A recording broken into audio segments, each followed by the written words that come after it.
সম্মানিত দর্শক, মহা ধুমধামে আওয়ামী লীগের প্রতিষ্ঠা বার্ষিকী পালিত হল ২৩শে জুন ২০২৬ সনে।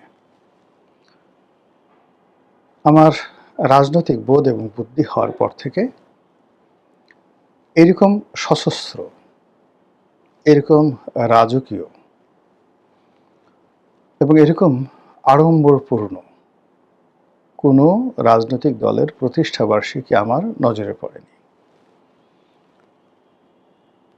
বাংলাদেশে একটা কথা আছে, যার বিয়ে তার খবর নেই, পাড়া প্রতিবেশীর ঘুম নেই। মানে যার বিয়ে হবে সে হয়তো পৃথিবীতে আসেনি, সে হয়তো বিদেশে আছে, সে হয়তো বাড়িতে নেই, কিন্তু সারা বাড়ির আশেপাশের যারা লোকজন রয়েছে তারা খুব আনন্দে উদ্বেলিত। কি বিয়ে, কেমন বিয়ে, পর কেমন, পাত্রী কেমন, পাত্র কেমন, খাওয়াবে কি, টেনশনে পুরো গ্রাম অস্থির। এরকম ঘটনা যখন ঘটে তখন যার বিয়ে তার খবর নেই, পাড়া প্রতিবেশীর ঘুম নেই। আমাদের রাজনীতির অঙ্গনে এই প্রবাদটি এই প্রথম ২০২৬ সনে এটি বাস্তবায়িত হলো। আমরা এটির মঞ্চায়ন দেখলাম এবং এটি খুব সুকৌশলে শেখ হাসিনা এবং তার দল জামাতের উপরে, রাষ্ট্রের উপরে, বিএনপির উপরে এমনভাবে চাপিয়ে দিল, আর বিএনপি এটাকে জামাতের উপর এমনভাবে চাপিয়ে দিল, যার ফলে বাংলাদেশের ইতিহাসে সবচেয়ে বড় একটি প্রহসনের নাটক হয়ে গেল রাজনীতির অঙ্গনে। আপনারা মাইকেল মধুসূদনের দত্তের যে বিখ্যাত প্রহসন নাটক বুড়ো শালিকের ঘাড়ে রো, একটু গুগলে দেখে নেবেন খুব সংক্ষেপে যে এটার কাহিনী কি, অথবা প্রহসন কাকে বলে। আমরা সাধারণত প্রহসন বলতে যেটিকে বুঝাই, এটা প্রতারণা নয়, খুব কৌশল করে বিনা পয়সায়, বিনা ওজরে আপনার কাঙ্ক্ষিত একটা জিনিস আপনি করে নিলেন, এটিকে বলা হয় প্রহসন। যেমন ধরুন,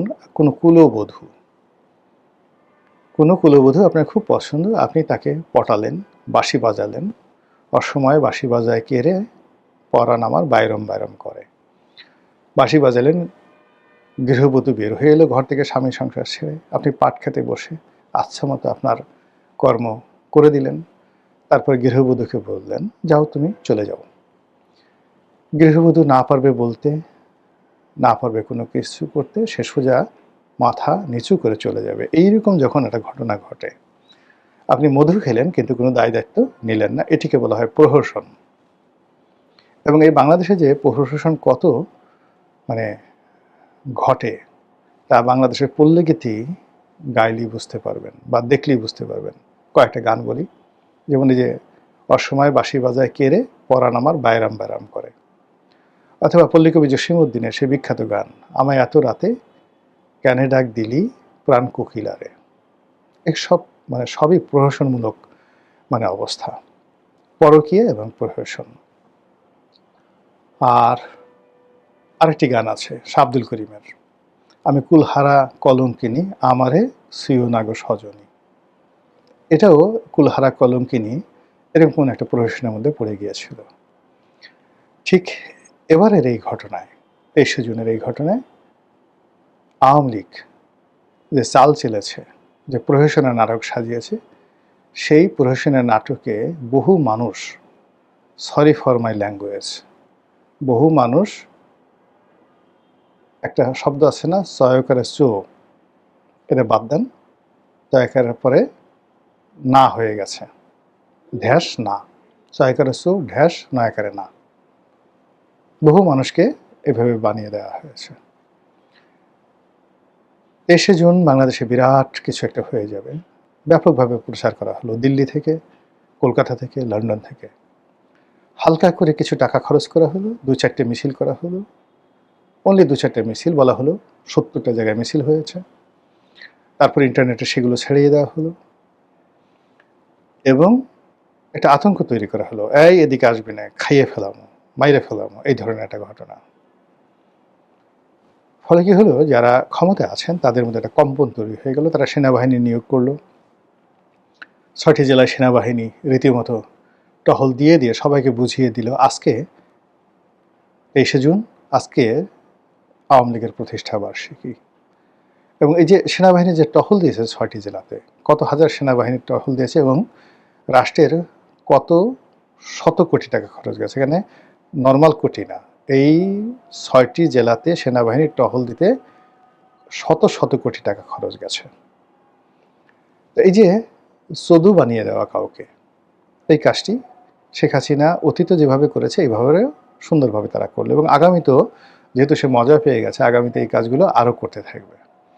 আর একবার, দুইবার, তিনবার, চারবার, পাঁচবার করতে গিয়ে যখনই আপনি একবার ফেল করবেন যে না, এটা বিশ্বাস করা যায় না, বোধহয় কিছুই করবে না, সেই দিনই টুস করে অকামটা করে ফেলবে। এটাই হলো রাজনীতির প্রহসন। এবং ঠিক সেম কাজটি হুমায়ুনের সাথে, সম্রাট হুমায়ুনের সাথে শেরশাহ করেছেন। ধোঁকা দিয়েছেন, বারবার ধোঁকা দিয়েছেন, বারবার প্রহসন করেছেন।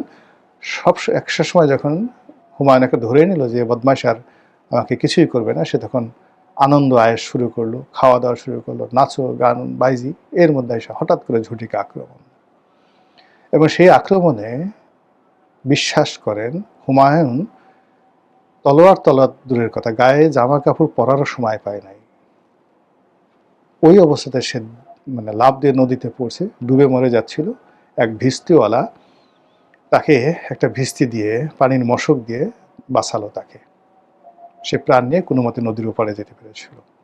এই হলো গেরিলা যুদ্ধ, রাজনীতির প্রহসনের ইতিহাস। ঠিক সেম ঘটনা মহাবীর হানিবল করেছিলেন রোমান সম্রাটের সাথে।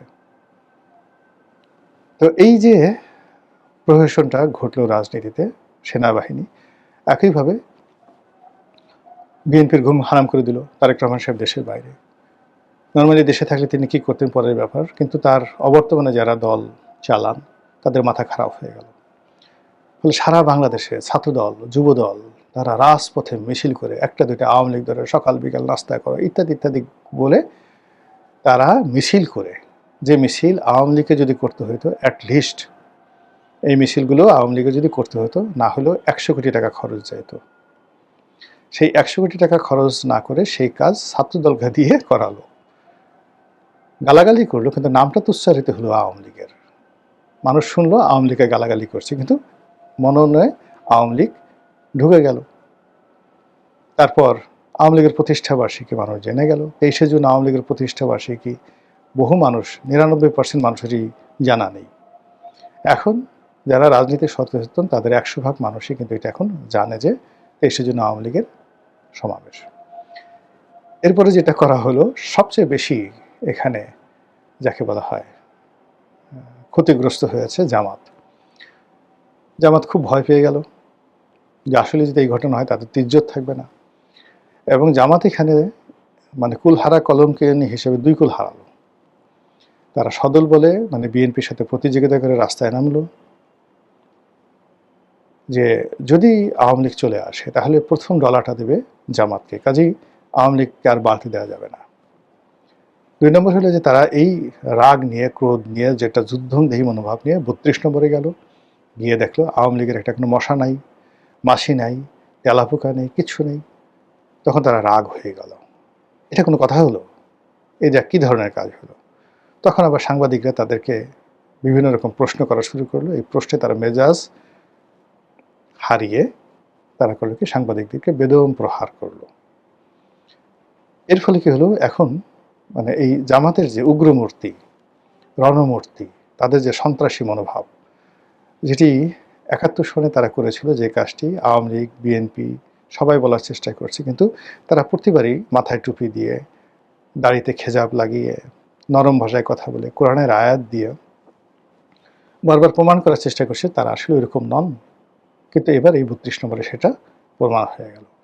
আর এই ধরনের ঘটনা দেখে শেখ হাসিনা সঙ্গতি করেনি, দিল্লিতে বসে অট্টহাসি দেওয়া শুরু করেছে যে মানুষ এত বোকা হয়, মানুষ এত বেহিসাবি হয়, মানুষ এত অল্পতেই উত্তেজিত এবং অস্থিরতা দেখাতে পারে, কাজেই আমার ভবিষ্যৎ খুব উজ্জ্বল। এই কথা যদি সে তার ডায়েরিতে লিখে রাখে, 23শে জুন 2026 আমার অনুভূতি। এটা যদি সে লিখে রাখে এবং পরবর্তীতে যদি আপনাদেরকে দেখায়, তখন আপনারা বুঝতে পারবেন যে আজকের এই কনটেন্টটা তৈরি করলাম, সেই কনটেন্টের কতটা মূল্য রয়েছে।